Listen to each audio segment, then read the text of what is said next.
All right, let's have a quick discussion about upgraded head studs and running a proper size turbo. I had a phone call this week from a customer who purchased an ARP head stud kit for his N54 from us. He replaced the head gasket. It was a Cometic head gasket purchased elsewhere, but the head stud kit was purchased from us. Did all the work and head gasket's leaking. So obviously I fired off a bunch of questions to him.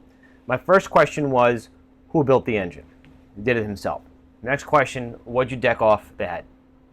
Head wasn't decked. Simply had a mechanic or I guess some sort of repair facility clean the head.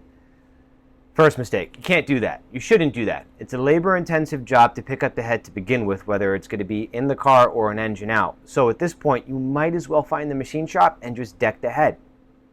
MLS head gaskets are less forgiving than traditional style head gaskets. So you want to make sure that you have a completely polished, flat, decked surface before you slap that head gasket on. Then I asked him what size turbo are you running, and his response was, what does it matter? It matters a lot.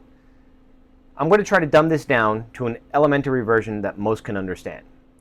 If you take a 6266 and you try to push 20 psi through it, and then you take a 6466, which is a larger turbocharger, and try to push 20 psi through it, you're going to have lower cylinder pressures on the 6466 compared to the 6266. Well, why is that? Well, on the 6266, we have less oxygen to work with. You're going to create more heat with the same amount of fuel. So it's not necessarily going to be an issue with a failure on the head studs, but you're going to surpass the clamping force of those studs with the smaller turbo with the same amount of boost. So for all you tuners out there that are maxing out turbos, 3 liters, we're making an assumption here, maxing out turbochargers, bad. You should lose your license to tune a vehicle. So all this stuff matters, guys, all right? Properly sized turbo.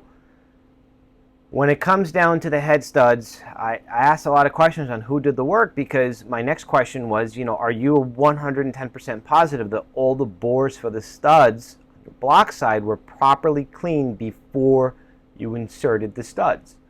He couldn't answer that. So you want to pay attention to all of these parameters, guys, when you're building an engine or doing something as simple as a head gasket or an arm, all right? The more you know.